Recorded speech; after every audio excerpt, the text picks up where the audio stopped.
Hey, what's going on, Los Angeles? What is up, Ramley? Welcome back to another special episode of the Rams Skinny here on the LAFB network. Got another special guest for you during this off season. We love having all these guests on, especially when content is a little bit more of a challenge here in June. But these guys over at Pro Football Focus work harder than almost anyone out there. So we're blessed to have another one on with us. His name is Max Chadwick, college football analyst for PFF. Max, thanks so much for the time. How are you doing today? No, I'm doing great, guys. It's fun for having me on. Absolutely. Skinny, what's up, brother? How you doing today? Doing fantastic, man. This is our third pro football focuser. He's the they're the focused. Who are the other two you had on? We've had Sycamore on twice, and then we had the worst. Yeah, just terrible guy. And then we had Monson on, and I have to say that the crowd, our audience, not a big fan of Monson and his takes and his Rams takes. He's a very he has some takes that I know a lot of people don't agree with. He's out there for sure, but I think it's what makes him so great at the same time. So yeah, I'm sure Steelers fans don't love him. I know. I didn't know Rams fans didn't either, but yeah, he definitely isn't afraid to give his opinion, which I think is what makes him great, but also of course makes him a little polarizing for some fan bases as well. Yeah. Well, it's so funny. We had him on and the stuff that he answered about the Rams, like me and Ryan didn't think anything of it. And then all of a sudden the comment section, we're just like, you know how they go. So I was like, oh, apparently it was controversial with the Rams, but no, always great. And all you guys are great at what you do. So we appreciate the hard work and giving us lists that we can use for content. So that's always helpful with your grades and stuff. So, but your focus obviously is on the college football realm, and draft obviously is a few months or so removed, but this Rams draft class, I think, has been met with overall positivity, at least among the Rams fan base and what they're able to do. You know, getting Verse at 19, getting Braden Fiske trading up in the second round. Blake Corum, I think, has been nicely received and down the list. So we won't go every player with you, Max, but I think to start, just came out last week. There were mumblings about this on draft day, that the Rams, and we reported it here at LAFB, that the Rams were interested in moving up potentially into the top 10. And Skinny and I did a show and we talked about, we personally thought that was Brock Bowers. We didn't know for sure, but that was our thought. Comes out just a few days ago based on the Roku documentary that it was indeed, in fact, Brock Bowers they wanted to go up for with the Jets. They end up staying pat. They get Jared Verse. They get Braden Fiske in the second. So my question for you is, looking at the Rams makeup, looking at all you know in the draft, would it have behooved the Rams better to make that trade and have Brock Bowers here in LA? Or do you think how it worked out for them in landing Verse and Fiske was actually the better play overall for where this team sits?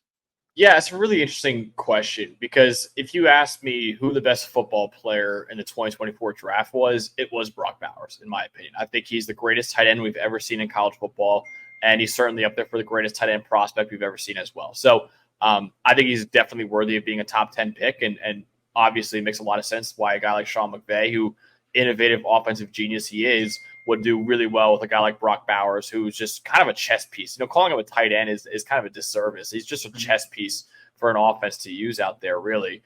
So it makes a lot of sense why they wanted to go up and get him. So I think I would have loved that if they did do that, but I still love Jared Verse, right? I think you guys needed help in the edge room badly. And you got, in my opinion, the second best edge defender in the draft in Jared Verse, and the best one, Latu, was picked a few picks earlier, so it's not like he was even available for you guys to pick him up. So I like Jared Verse a lot. Now, it's going to be interesting because I think he's a little bit better with his hand in the dirt, and I know LA likes to use a 3-4 scheme where he's going to be standing up in a 2-point stance, but I still think he's going to be a really effective player for them. I do love Braden Fiske. I actually was lucky enough to interview him a couple months before the draft. He was an awesome guy, so it makes a lot of sense why the Rams wanted to get him in there, not only as college teammates with Jared Verse, but I'm sure he murdered the interview process. And he had a great year. He had a great Senior Bowl, great combine. He did an amazing job in the offseason of really boosting his stock. I will say the trade up to get him was a little steep for my liking. I know the Rams have kind of done that in the past where they don't really care about the quote unquote value of draft picks, and it's worked out for them, obviously getting a Super Bowl out of it. But just value wise, trading a couple second round picks for another second round pick, don't love that. But in terms of a player they got in Braden Fiske, I think he's a really good player. So I think they did a good job in grabbing him as well. Yeah, definitely. It's the whole world has changed now that Aaron Donald is retired, and it's going to be interesting to see exactly kind of what they do with that defensive front. All young guys across the board. I think the oldest is a second year, Kobe Turner and Byron Young. So fascinating stuff. It's really interesting, and I mean, I can't remember if it was Sycamore that did recommend or think that Brock Bowers on. I think he turned me on to that idea, and I got really excited about it within this offense. But I think this offense is going to be really, really something special, which I guess brings up the next guy here, Blake Corum. What do you think of that kind of backfield there with Kyron Williams and him heading that up? I think it's actually pretty funny because I going into it, I thought Blake Corum was a lock to go to the other LA team, the Chargers, right? I mean, Los Angeles Chargers had a massive need at running back. Jim Harbaugh loves his Michigan guys. Obviously, he loves Blake Corum. I thought that was a lock, honestly. So as almost as much of a lock as Caleb Williams going to the Bears #1. And I was like, sometime on day 2, LA is going to the Chargers are going to pick him up, and he ended up going to the other LA team, honestly, in the Rams. So I like him a lot. I think he's one of the top running backs in the class. His vision is impeccable, honestly. He's got really good agility. Didn't look as explosive as he did in 2022, and I think a lot of that was due to the knee injury. So hopefully he can fully recover and be a top guy for them alongside Kyron Williams in that backfield this upcoming season. But even with the knee injury, he still was a really effective running back for Michigan. And quite frankly, one of the best running backs we've had in college football in recent memory, honestly, when you look at his entire career. So Blake Corum is an absolute superstar in college football. Not the biggest guy in the world, but neither is Kyron Williams either. So I think that's it's going to be really fun to have two kind of similar-ish backs in that same offense with Kyron Williams and Blake Corum. Yeah, we've talked a lot how since the draft we've really come around, because at first, we mentioned on our show last week that our thought was, hey, you get a player that brings something different to the field, more of maybe a bigger back that can add different value in goal line or short down to go distances, and so that was kind of our thought process and our preference. And Blake Corum is literally Kyron Williams like 2.0. But then listening to McVay and Snead, they've said many times like that's the runner they like, and so they want that type of runner on the field at all times. So that makes 100% perfect sense, and I think it was a slam dunk pick when you look at that kind of philosophy and that strategy in terms of do that. So Max, when you, like I said, we're not going to go down the whole list, but when you look at the rest of this class, Cameron Kinchins, they also got in the third safety. Brennan Jackson, who I think is a nice edge out of Washington State. Jordan Whittington, wide receiver out of Texas, I think is a fun name when you look at his potential. Obviously health and production maybe isn't as high there, but a 6th round pick, high ceiling. So maybe one of those 3 names or someone else. Is there just a name that you really like the Rams kind of getting later rounds, as they've proven over time that they kind of have found these gems late in the draft to become real solid starters in the NFL? Do you see one of those in this draft class? Yeah, I'm going to say one that I'm sure not a lot of people are even care about or talking about right now, and it's Joshua Karty, the kicker out of Stanford. The whole time in the pre-draft process, I've been saying this. I said, hey, listen, you want to talk generational prospects, we can talk about Marvin Harrison Jr., we can talk about Brock Bowers, we got to talk about Joshua Karty as well. Joshua Karty has a 97 career grade in our grading system. That is the highest we've ever given to a kicker. And we've been doing this since 2014 for college football. So over the last decade, he has the highest career grade of any kicker we've ever seen. He had a highest grade this past season. The year before, he was the 2nd highest graded kicker in the country. He's 7 for 10 from 50-plus yards in each of the last 2 years. 2nd most 50-plus yard makes in that span. He's only missed 1 kick from 49 yards and in since 2022. So he's 34 for 35, and he's only missed 1 extra point in his career as well on 73 attempts. So I think he's the best kicker we've seen in the last decade. And I know it's not as sexy of a position as anywhere offensively or defensively, but I think he is going to be a long time starter for Los Angeles as their starting kicker. And I thought he was by far the best kicker in the draft. He wasn't even the first one taken. And I think he's going to be an excellent kicker in the NFL, and might even be one of the best kickers in the league pretty quickly. You're talking our language, man. We've spent a long time the last few years just crying about this kicker situation. Picking guys up, releasing them, missing kicks. It's so frustrating. So I'm glad you're super on board with that guy there. Were there any surprises on this from this draft class that you were kind of piqued your interest and maybe have grown to like or still confused about? It's a good question. Not really. Nothing I really hated, honestly. I think Cam Kitchens was a guy that a lot of people thought was going to be a first-round pick entering the season, including myself. I actually had him as a first-round pick in my way too early mock draft last April. And he really just he didn't have as good of a year as he did the year before. He did battle injuries this past season, so that played a huge part in it. And then he had, quite frankly, a horrendous combine. And then that really, I think, dropped him down boards as well. But I still like him. I think, where they got him at number 99 overall, like a top 100 pick. Yeah, I think that's very, you could stomach that, right? And I think he's a guy that I think could ultimately be a starter for them long term. And he really, in 2022, he was probably the best safety in college football. So he really just had a down year this year. Like I said, he battled injuries, and then the combine he didn't really look too great at the combine either. But I like him. I like Braden Jackson. I like his mentality a lot. I think he could be a good rotational guy for them. No, I don't think he'll ever be a starter for them, but he's a good rotation piece in that edge room.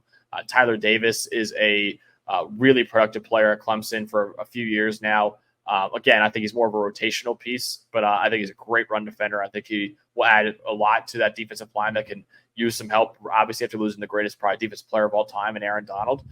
So yeah, I like a lot of what they did. I think Bo Limmer is an interesting guy too. He played really well at guard. Then he moved to center this past year and didn't look quite as comfortable at center, but I think he's a little versatile and that he can play either guard or center for them. So yeah, I think LA overall was a really solid class. I think we gave it a B+ in our grading scale. And I would probably agree it's right around that range. I think they had a really, really solid draft this year.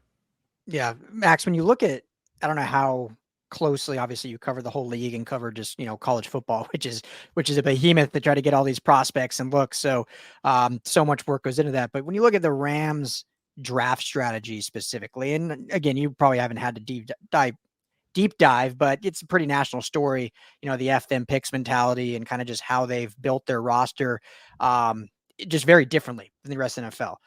This year, they kind of went, with the more normal approach. They obviously did have the trade up, as you alluded to, in the second round for Fiske, but outside of that, they weren't too busy as they usually are in years. They stayed pat at 19. They drafted. We joked all during the offseason, Max. We were like, all right, the pick has to be a defensive end or a defensive tackle. You lose Aaron Donald. They don't sign anyone in free agency. It has to be the pick. But knowing Les Snead, it's going to be either a quarterback or an offensive lineman because they just don't do anything by the book. All of a sudden, they do it by the book. They draft a defensive end in the first round. They go D-tackle in the second round. And it's just, oh, wow, what's going on here? So I guess I'm saying all this in a way of saying just what's been your thoughts just on the Rams kind of draft philosophy? And were you surprised that this year was seemingly very different than it had been in years past? You talk about Les Snead, you're expecting him to do it at quarterback or offensive tackle. I mean, if I would have been expecting him to trade the pick for a star player, honestly. I think that's that's been his MO, obviously. And this is actually one of my favorite fun facts of this whole offseason this is the first time the Rams have made a first round pick since Jared Goff back in 2016. So it's been 8 years since the Rams have made a first round pick, which is quite frankly insane. Like that has been that long and that many picks have been traded that they have not picked in the first round in 8 years. That is an eternity to not be picking a first round pick. And I think it's starting to catch up to them a little bit. Obviously, all the superstars they traded for are aging or out of there already as well. I think it's, but they're still a playoff caliber team, right? Because I think they've done a great job of, like you said, finding the guys in day 2, finding the guys in day 3, finding, free agents as well that are on cheap deals to come in and contribute to this team. And they're still a playoff caliber team this year. So, when they were making all these moves to go for a ring a couple years ago, we were all saying, okay, this is great for right now, but the bill's going to come due, and all of a sudden the Rams are going to be one of the worst teams in the league. They've kind of handled it really well, and they right now in this period where you expect them to be one of the worst teams in the league, they've done really well and kind of handled it and been able to get through it. Now, of course, when Matthew Stafford retires, they're going to have to find a franchise quarterback, but I still have all the faith in the world as long as Sean McVay is coaching. And, Sean McVay, obviously, we don't know how long he wants to be coaching, but I like what the Rams are doing. Now, again, the Braden Fiske trade, don't love that. I love the player. I love the value where they got him, but I just, the trading 2 second rounders for just a second rounder, that I don't love that.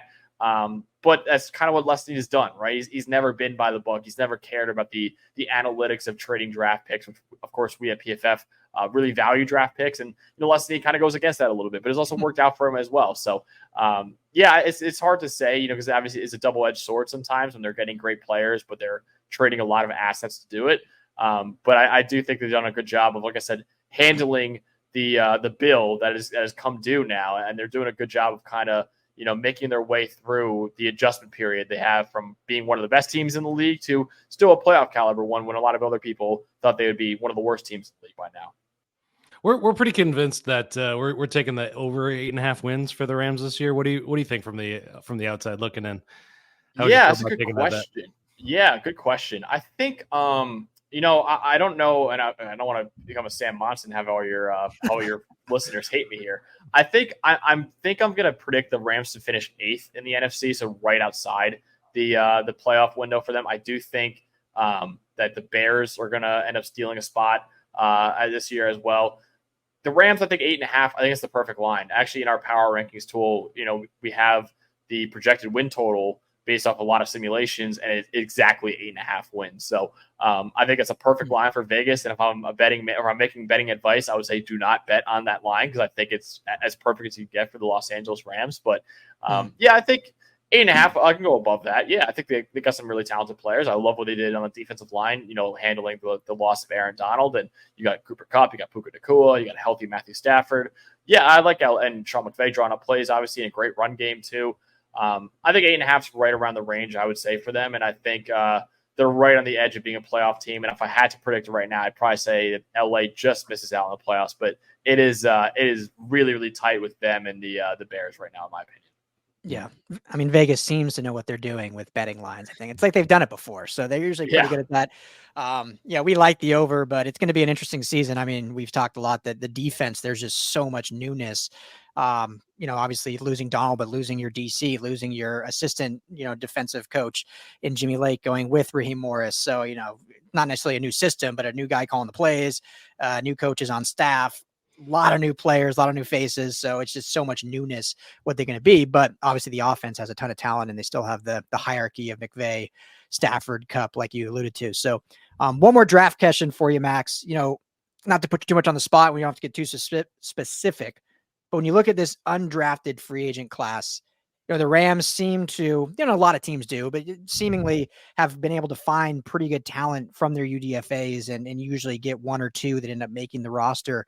And this year I think is no different when you look at potential names like Omar Spates out of LSU. And I really like Justin Dedich out of USC. I know they got some depth there, but he could certainly provide. So is there anyone out of these 16 undrafted free agents that maybe in your deep dives of college rankings, you're like, hey, this is a guy that I thought maybe could have been drafted and fell to the Rams here, or just that you like in general? Yeah, I think Justin Dedich is the guy I was going to bring up. I think he's, USC's been much maligned for their offensive line over the past few years. I think a lot of that was due to Caleb Williams just holding on to the ball longer than anyone else, basically, in college football. So I think they kind of got a bad rap, honestly, at USC for their offensive line. I think Dedich has been a really productive player for them at guard for them. So I think he's a guy that I like. I'm looking at Drake Stoops has been a really productive player. Don't really know how well he'll do in the NFL, but he was great at Oklahoma, obviously. I think he's an intriguing player. Anthony Goodlow, I like as well, the edge defender. I think he graded out really well for PFF throughout his career as well. I'm looking right now, Josh Wallace is a pretty good player, the corner from Michigan. He kind of transferred in from UMass and really looked really good at Michigan in his first year there. So it's a big jump up in competition. He handled it really well. So I like him. Jalen McCullough, the safety from Tennessee, super highly graded safety as well. I think he's a really good player.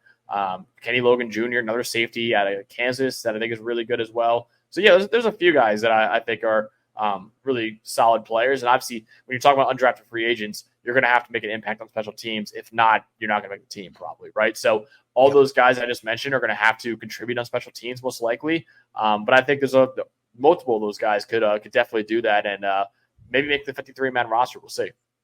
Yeah, absolutely. So anything else, Skinny T, from you? Oh, no, I think you want to hit him with that USC question. Yeah, so I got one more for you, Max.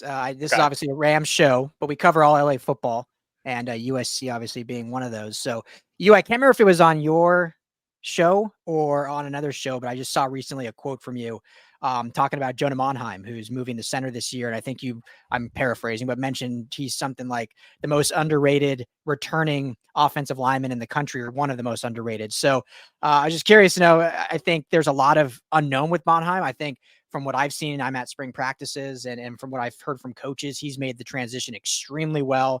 It was extremely wise for him to stay the extra year because he's probably projected to be an interior offensive lineman at the next level anyway. But there's a lot of excitement around him at that center position. So just what in your mind kind of makes that thought of him being one of the most underrated returning, offensive linemen in the country? The fact that he played all 5 positions and play at a high level, right? I mean, he in 2022, a couple years ago, he played over 700 snaps at right tackle and almost 300 snaps at right guard. This past season, he mostly played left tackle. So played right tackle, right guard, left tackle. Over the last 2 years, he's an 89.1 grade, which leads all returning Power 5 tackles. And Joe Alt, over the last 2 years, Joe Alt's the only tackle in America who's been more valuable according to our wins above average metric. So Monheim has played quite literally everywhere for USC's offensive line, and it makes sense that he goes from playing tackle, playing guard, and now he's playing center this year. So really playing basically all 5 positions for USC. And I can bet you right now he's going to handle it just as well as he's handled guard and tackle, just based off what we've seen in the last couple of years. So I think he's a long-term interior guy. So it makes sense that they want to move him interior now, and I think that'll help him for his draft prospects when you can get his tape at center. You also have a lot of tape at guard as well. I think he's a superstar, and I think he is a guy that not a lot of people are talking about right now as one of the top offensive linemen in the country, and I think it's a mistake. I think he's probably around a top 5 offensive lineman, not even offensive tackle, not even guard, not even center, offensive lineman. I think he's around that range right now, and I think he's a really, really good player, and just his versatility and the fact that he's been elite no matter where he lines up. They're shuffling him around all over that offensive line, and he's still producing elite play. That is why I think he is, one of the most underrated players in the country and one of the best offensive linemen that we have in college football right now. Love it. Well, a lot of Rams fans are USC fans too, so they'll love hearing that. And you alluded to him earlier. The last USC guy to do that, play all 5 positions, was Justin Dedich, who now is on the Rams on their undrafted. So shuffling around there, but we'll see how Monheim does. So Max, though, hey brother, we really appreciate the time. Thank you so much. You can find him at Max Chadwick CFB on X, and obviously all of his work over at Pro Football Focus. He is one of their great college football analysts. Max, thanks for the time, man. Really appreciate it. Of course. Thanks for having me on, guys.